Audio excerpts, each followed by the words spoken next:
ఉల్లిపాయలు పచ్చిమిరపకాయలు నూనెలో యాగనిచ్చి శుభ్రం చేసుకున్న ఎండు రొయ్యలు వేసాను. చూడండి, ఈ ఎండు రొయ్యలు కూడా కొంచెం దోరగా వేగిన తర్వాత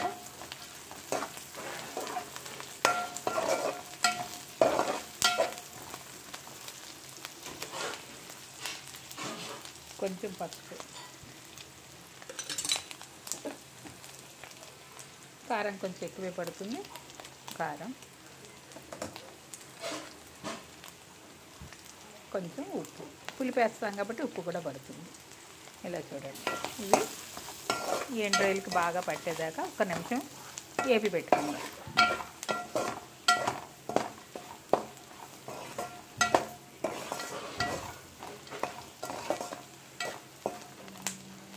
ఇప్పుడు దీనిలోకి బాగా సన్నగా తరిగిన టమాటా ముక్కలు వేసాను.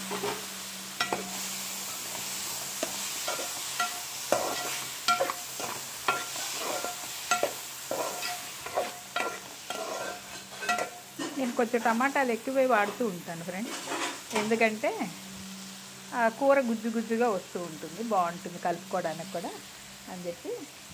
ఇంకొక కూర ఉన్నా లేకపోయినా ఈ కూర బాగానే కూర అవుతుంది. టమాటాలు ఇప్పుడు బాగానే చీప్ అయినాయి కదా, కొంచెం వాడుతూ ఉంటాను నేను ఎక్కువ. ఈ మగ్గేదాకా మూత పెట్టుకుందాం.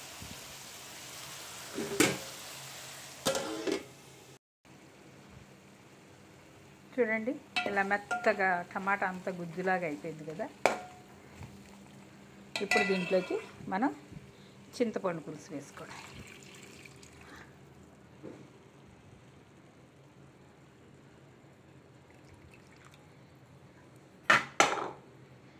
ఎక్కువ అక్కర్లేదు, కొంచెం పులుసులాగా, అంటే ఈ రొయ్య బాగా దాంట్లో ఉడకాలి కదా ఫ్రెండ్స్.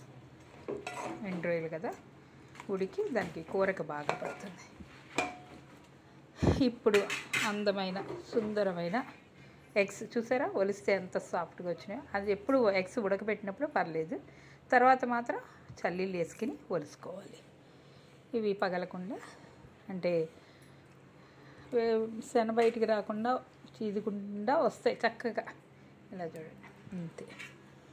ఇది దగ్గర దాకా నూనె పైకి వచ్చేదాకా ఈగర్నిస్తే సరిపోతుంది.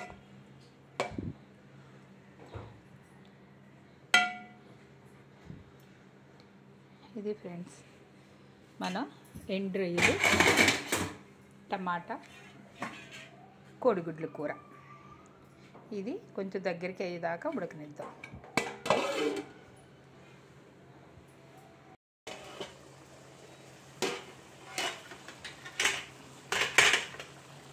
చూడండి ఫ్రెండ్స్, ఎండు రొయ్యలు కోడిగుడ్లు కూర ఇలా దగ్గరికి అవుతుంది. ఇంకొంచెం దగ్గరికి అయితే ఇంకా రుచిగా.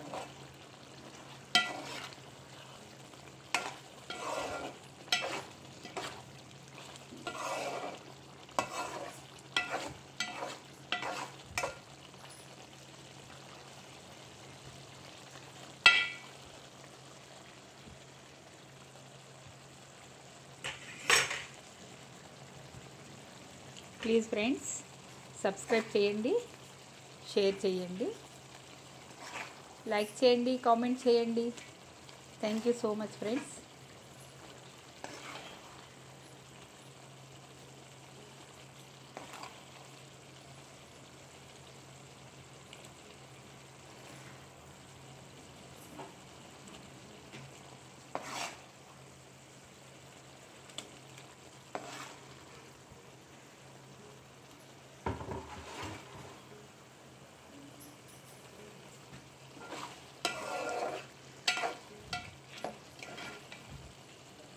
దీంట్లో కొద్ది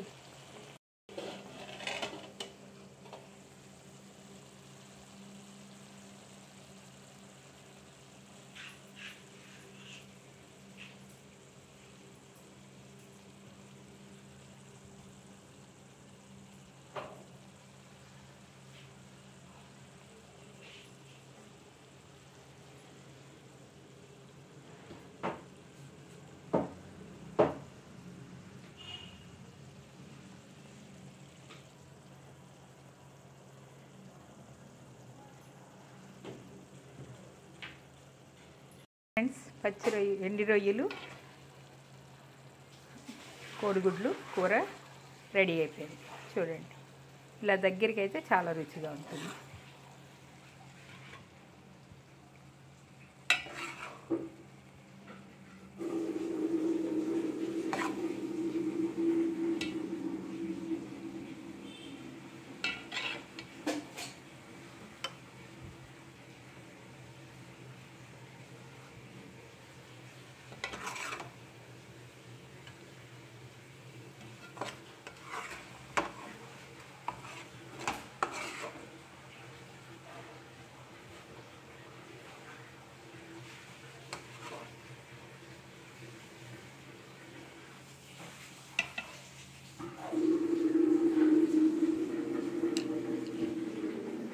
చూడండి ఫ్రెండ్స్,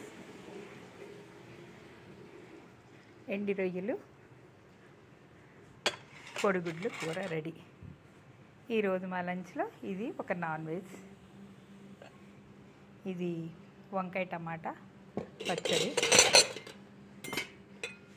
ఇది బెండకాయ టమాటా కర్రీ, ఇది పప్పు మెంతికూర, దానితో పాటు మజ్జిగ. ఇవి ఈరోజు మా లంచ్లో నేను ప్రిపేర్ చేసిన కర్రీస్ ఫ్రెండ్స్. మరి మీరేం చేసుకున్నారో ఒకసారి కామెంట్ చేయండి. Thank you so much.